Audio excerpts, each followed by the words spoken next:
Welcome to the Dead Pixel Society podcast, the photo imaging industry's leading news source. Here's your host, Gary Pageau. The Dead Pixel Society podcast is brought to you by Media Clip, Photo Finale, and Advertech Printing. Hello again and welcome to the Dead Pixel Society podcast. I'm your host, Gary Pageau, and today we're joined by marketing expert Lorraine Ball, who is based in Carmel, Indiana. Hello, Lorraine. How are you today? I'm great. How are you today? I'm doing great. So, Lorraine, before I get started with people, I usually like to let them to share their background a little bit. Can you tell me a little bit about your journey into becoming a marketing consultant? So I wish I could tell you that there was a grand plan, that I knew exactly that I was going to do this when I started out. Full confession, I have an undergrad degree in elementary education. I've worked in oil field supply and heating and air conditioning. I went back to school and got a master's in marketing and set off on a corporate career until one day I woke up and I went, you know what? You people move too slow. Bureaucracy and indecision, it's not my style. And so left the corporate world behind me, the bad coffee and glass ceilings, and started my own, at the time, traditional agency, which over the last 20 years morphed into a digital agency. Okay. And along the way, I discovered that there were a lot of people that didn't know what we were learning. And so we started teaching and training. And so today, the Digital Toolbox, digitaltoolbox.club is where you can find me most often, offering online marketing tools, tips, and resources for business owners. You work a lot directly with small business owners who make up the majority of my audience. What is the one thing that they always seem to get wrong? I think one of the things that a lot of them are getting wrong is they are obsessing about the wrong thing when it comes to search engine optimization. Okay. There's a lot of emphasis on keyword stuffing and meta tags and all the geeky techie stuff. And they keep forgetting that search engines don't spend any money with them. People do. What we've really started focusing on, well, we've been focusing on it for about 10 years now, is more humanized and content-based SEO, talking to people. And what we've discovered is if you do a good job of talking to your audience, the search engines will find you. So what would be an example of talking to your audience? Let's say, for example, you're running a local photo store. How would you talk to your customers on your website in such a way that would benefit your SEO? So the first thing that you need to do is you need to start with the questions that prospective customers have. And those questions tend to fall into one of four categories. There's that first informational search when people don't really know what they don't know. And they start typing in, I just found a box of my grandmother's photos. What do I do with them? Right. And so that's that first informational questions. Then there are what I call the navigation questions. They're looking for, a photography store can help me. Is there a photography store near me? Right. Is there a photography store that carries this brand of camera or film? That's that second, the navigation. The third level of questions are commercial investigation, where they start refining their search, comparing options. And then the last one is transactional. So if you're a business, you need to think about those four steps: information, commercialization, navigation, and transaction. And what are the questions people ask at each step along the way? Make a list. And then I love doing this. Go to Google and start to type in the question and look at all the other questions that are related to that come up. Now you've got a list of 30, 40 good questions. Go to your website and type into the search bar any one of those questions. Does anything come up? Right. And invariably the answer is no. And so the very first thing you need to do is come up with a plan to start answering what you know are the questions customers have. I mean, are you saying like have an FAQ on the site, or how would this be inside the site? So I think FAQ pages are great at a high level, but I really would recommend that you create a blog and answer each question individually. And when I say answer each question, remember that there are literally millions, hundreds of millions of pieces of data on Google. And so if you want human beings and Google to value what you have to say, you can't give me one paragraph. It isn't enough. So if there's a question, how do I restore my grandmother's wedding photo? Right. I don't want to see a paragraph. I want to see 600 to 800 words. Okay. So that's like the sweet spot for that. Minimum. 1,600 yeah. words. But on your FAQ page, you can have, how do I restore grandma's photos? You know, it's a complicated process, read more. So your FAQ page becomes like a directional sign that drives people deeper into the website to learn more about your expertise, about what they need to know, that really establishes you as an authority. Doesn't that take a lot of time to get results from that sort of SEO work? I mean, because Google has to find it, has to index it, has to look at everything else. This is not a quick hit. Content-based, but here's the other side of it. And I'll give you examples from a range of industries. In each of these cases, the blog post I am referring to you is 10 or more years old. The first is a carpet store, and they have a comparison blog post that they wrote 10 years ago on different types of high pile carpet. That blog post gets traffic every week. Every week for the last 10 years, people have come to their website because of that blog post. Now, when you start to see that, you don't just hit the bottom of the page and go, oh, well, that was nice, I'll go to something else. If you have a page like that on your website, you better have a contact form, you better have an offer, you better have something that tells me, I got to the bottom of the page, what's my next step? Right. What somebody once told me was, you know, when you're starting out, you can advertise and you'll jump from 0 to 50. And as long as you're spending money on advertising, you're going to stay at 50. With content marketing, you're going to start at 0. You're going to get to 10. You're going to get to 20. You're going to get to 30, 40, 50. But then as that blog post continues to live on and continues to drive traffic, it will go to 60, 70, 80, and it won't come back down. The minute you stop advertising, it's gone. Advertising, you're renting.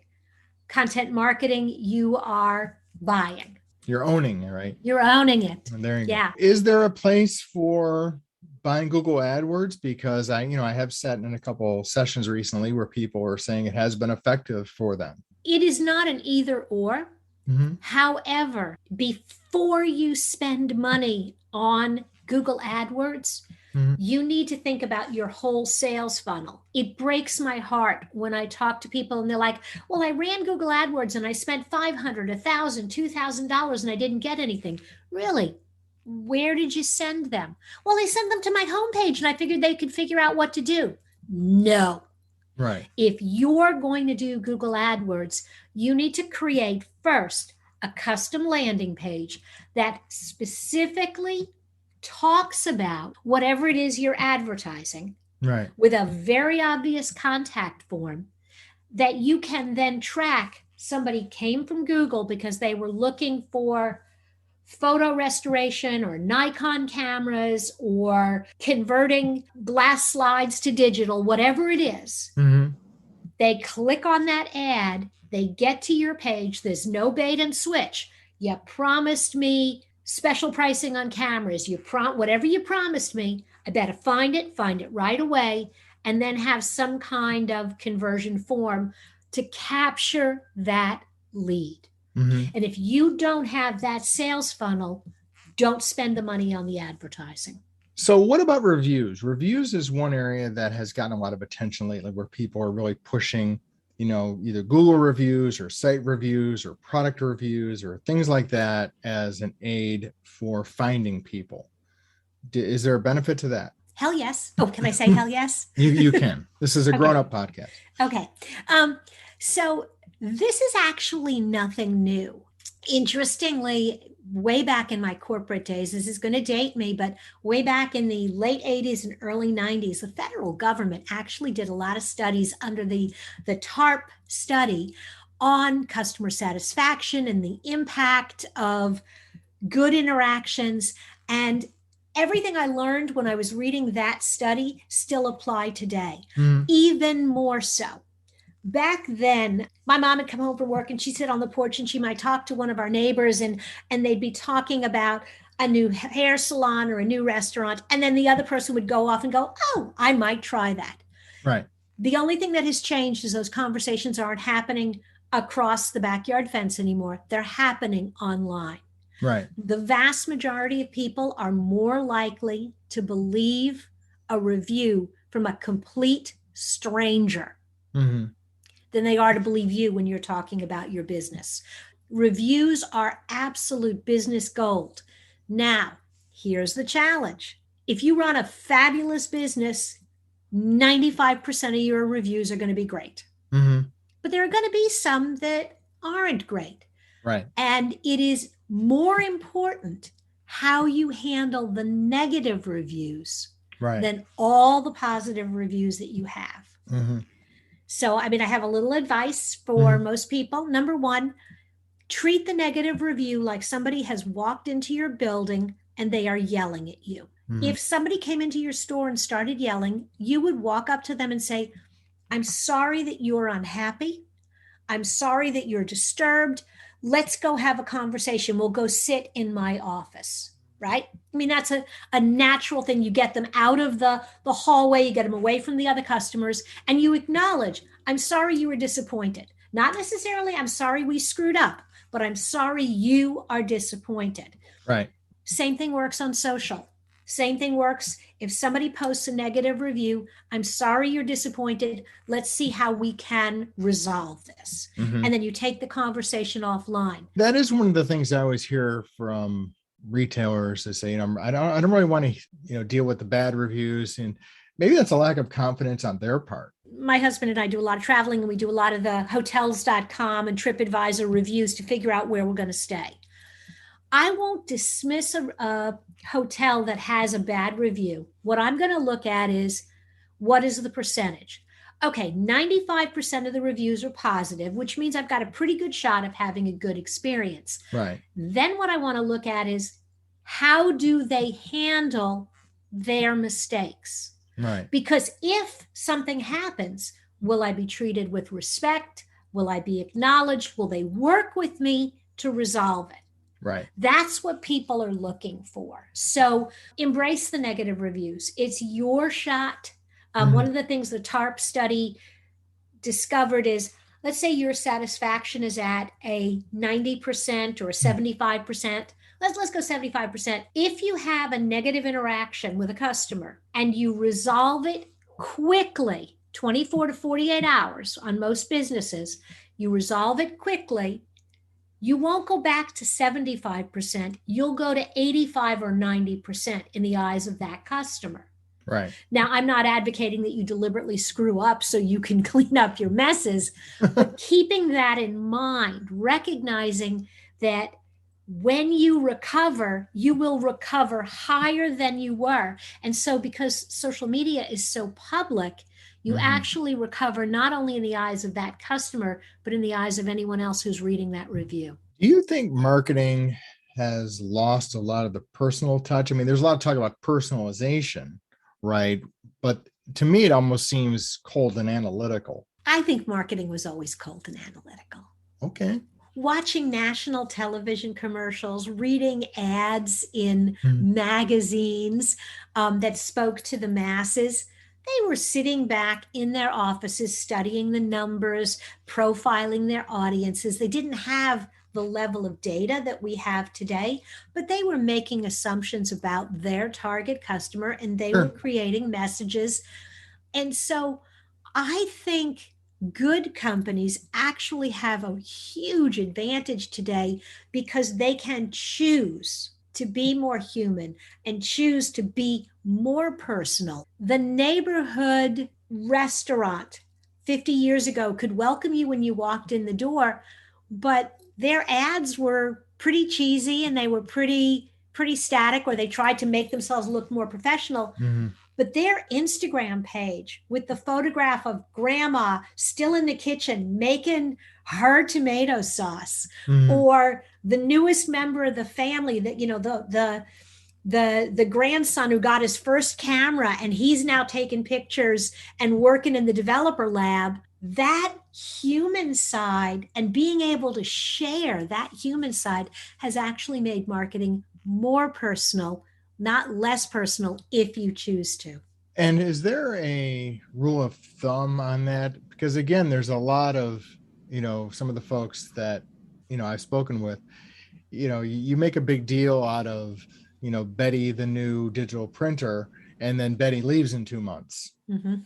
There are issues today with staff turnover and retention and things like that, whether or not, and it's not always even a reflection of the business or what people are being paid. It's just people's lives change. And it seems like, people don't stay very long. So what is the pros and cons of that? I think that is a decision company by company. I'll give you an example. My digital agency, Round Peg, was acquired by another agency, Dexia. Their choice had always been to publish blog posts from the Dexia team. We published blog posts from every member of the team. You knew who wrote what. People come and go. That's the reality. When you hire young professionals at the beginning of their career, they're going to come and go. And I will tell you that the welcome post never got anywhere near as much traffic as their sweet goodbye post. And everybody was like, where are you going? We wish you the best of luck. How wonderful that you started your career at Round Peg. And I have the parents, the grandparents, the aunts and the uncles of people who worked for me 12, 15 years ago who still follow the page. So that community remains loyal to me as long as people are not, running out because you're a horrible employer. Right. That's not the case. But let's assume that it's a matter of better opportunity came along. Treat the people as people, recognize, acknowledge, celebrate them. Your customers will connect to the whole company and they will stay. We had a client, they had a food manufacturing company that they had, people knew the names and faces behind the brand. They knew the plant manager. Because they'd seen articles about him on social for years. And when there was an issue where they had a recall, their community got behind them. They were so supportive. And it had everything to do with, they felt connected to the individual people. Right. It is a choice.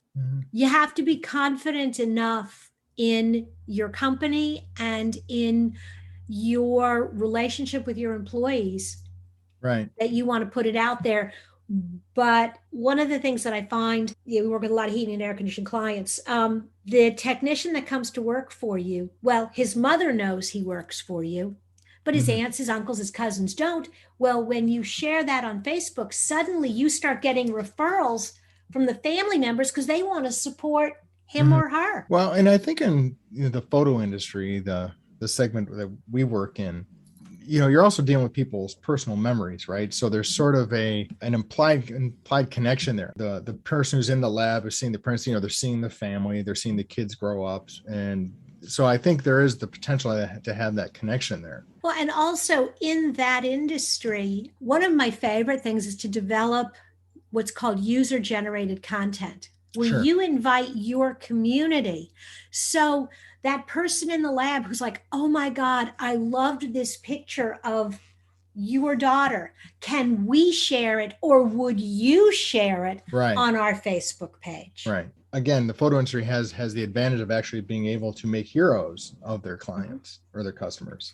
Yeah, in a way that a lot of other industries can't. Yeah, I don't think Dunkin' Donuts could make a hero of somebody eating a donut, but maybe they could. They could. Well, maybe if they hired you, they could, because you can figure that out.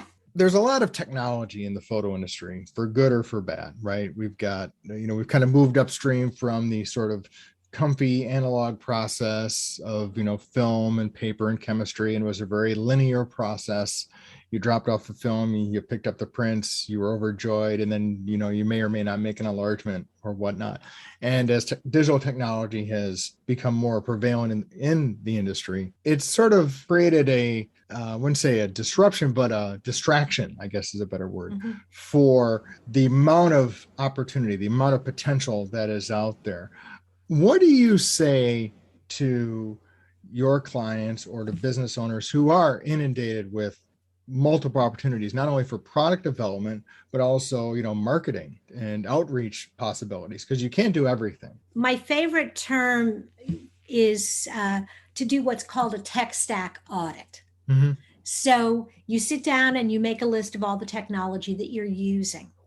And in my industry, there's a price tag with almost all of it. Here's my subscription for Adobe. This is what I'm paying for Zencastr. And so you have all of these. And then you also identify, well, what do I use each of these products or services for? And you do this, I would say, probably once a year, because it'll make you crazy if you do it more often, because there's always creeps. Somebody comes along and you're like, oh, that sounds like a great idea. I'm going to subscribe to that. I'm going to subscribe to this. And then all of a sudden at the end of the year, you look at it and you're like, I don't really use this, or this product does this and this. And so twofold. Number one, go back through everything that you're paying for and identify what you're not using. Mm-hmm. And then also, anytime someone comes to you with a software, a product, a tool, before you go after it with shiny object syndrome, ooh, got to have that. Mm-hmm. Step back and go, I can put that in the pile. What do I take out? Right. The funny thing is, I've been doing this kind of consulting with my clients for 20 years, long before social media. Okay, so you're in the yellow pages. We can talk about the wisdom of that or not. You're doing the newspaper, you're doing television, you want to do postcards. Now somebody's come along and they've got this other, billboard. You only have X amount of dollars for your marketing. If you're going to put the billboard up, what do we take out?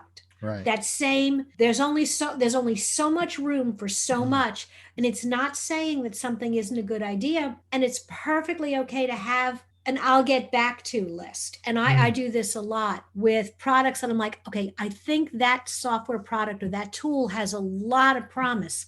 I don't have the bandwidth to learn how to use it right now. I don't have anybody on my team who can manage that program. Mm-hmm. I'm going to put it aside for 3 months and revisit it. So it's okay to just say no. You don't have to jump on with the TikTok or the Clubhouse as soon as it's launched. I have always been I'm going to jump into everything. I'm going to give it a fair shake, but I'm also going to admit when this doesn't work. And the example is TikTok. All my friends are like, you got to be on TikTok. This is awesome. I jumped on. I did a weekly chat with a friend of mine every Friday morning for 5 months. 5 months. I felt like that was a really good test. And what I discovered in those 5 months was that there are 1 million people on there who all are making $1 million. Mm-hmm.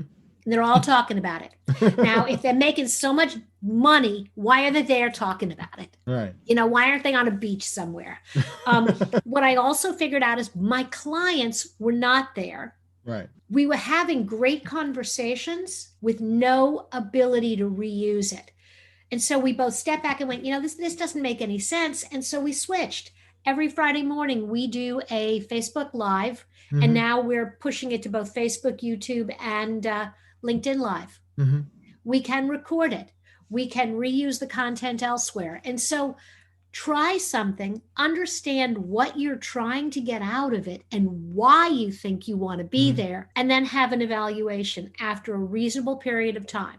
TikTok may change and I may decide to go back to it, but I think Clubhouse was a phenomena of the pandemic. We were all in our houses, we were all alone, and we wanted to talk to people. You've hit on a thing that I think has always been, going back to the days of the yellow pages and postcards and billboards and now into digital tools, is how on earth do you track ROI? And I'm meaning in a meaningful way. Like, always say, I got 5 clicks, I got 1,000 clicks or whatever. What is a great way to actually attach dollars to that ROI? Depending on how much you want to geek, you can put tracking codes these days with the internet on just about everything.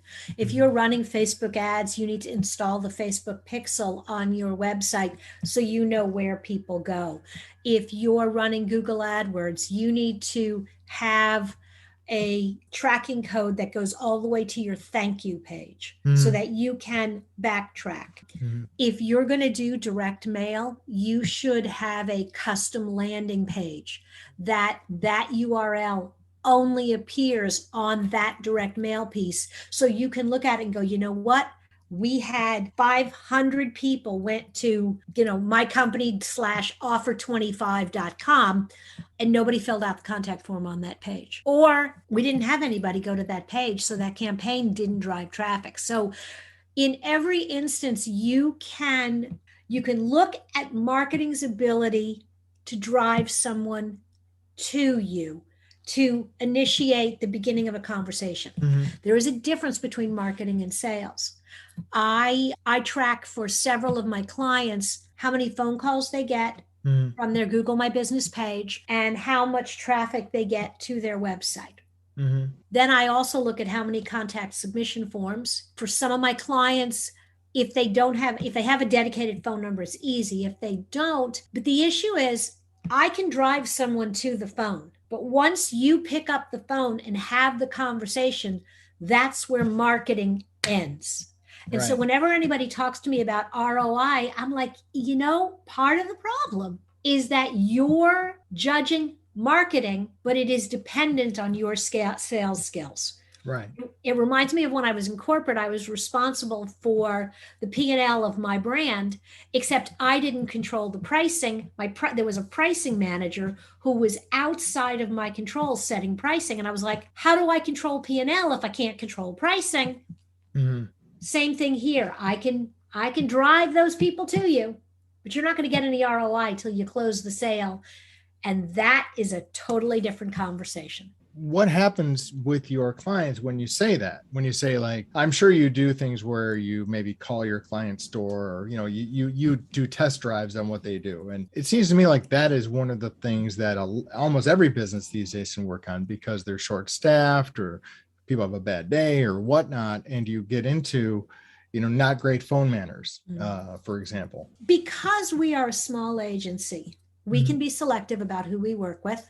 And the people that hire us get a lot of this up front. In other words, they're going to hear this from me before they sign on the dotted line. Because the one thing I don't want to do is get into a situation where somebody has hired us and doesn't really understand what they're signing up for and what kind of magic I can work and what kind of magic I can't. I don't want to disparage my competitors, but there are agencies that smoke and mirror, and that's not what we do. So I don't have a lot of these conversations 6 months in that goes, well, here's what we said. And every month we've had a conversation, like we'll do it every month. Here's where we are. Here's what we were working towards. Here's where we performed above. Here's below. Getting into a relationship with an agency that is honestly giving you feedback and telling you where you are along the way is really important. So speaking of conversations, tell me more about the Digital Toolbox, which you've called an online community for business owners. The Digital Toolbox started because we had a lot of people coming to us who, for one reason or another, were not ready to work with us. Either they didn't have the budget or they had the budget, but they didn't know what they didn't know. So the conversations were very confusing because we had to spend a lot of time educating. Here's what digital marketing is. Here's what SEO is. Here's what a good website looks like versus a bad one. And as I said in the beginning, I started my life as a teacher. And so that was a really natural thing for me to go back and start doing presentations and then webinars and then recording the webinars. And so we started with a conference and then put a lot of the content online, and we've been adding to it for the last 2 years. We have a Facebook group. So if you've got a question about digital marketing, you can hop over to the group and ask it. And so that's why we think of it as a community. We do some networking Sometimes we use Zoom, and sometimes we use the Facebook rooms, and those are kind of nice. And then there's just a lot of online training, both some free training every month as well as paid training. And our paid members have access to the whole library, which I think right now has got resource count. We're up to about 100, and I think that's pretty evenly split between white papers, workbooks, and videos. And how would someone find that? Digitaltoolbox.club.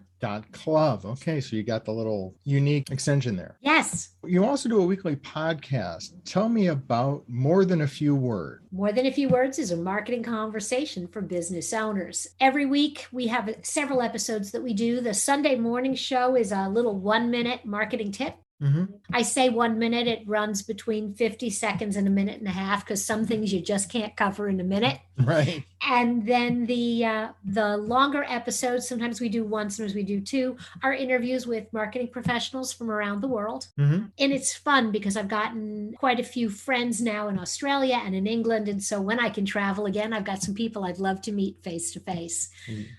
All the topics are about marketing and business tips, and it's a nice little grab and go podcast. And that's listed in all the podcast directories and whatnot. You can find MTFW wherever you listen to podcasts or at morethanafewwords.com. Well, thank you, Lorraine, for your time. Where is the best place for people to connect with you directly? You can find me on either of those properties. LinkedIn. I would say that's probably the platform where I am realistically the most active. You can find Lorraine Ball on LinkedIn. Well, thank you, Lorraine, and best wishes for a great summer, and hopefully we'll catch up with you soon. That would be lovely. Thanks for having me. Thank you for listening to the Dead Pixel Society podcast. Read more great stories and sign up for the newsletter at www.thedeadpixelssociety.com.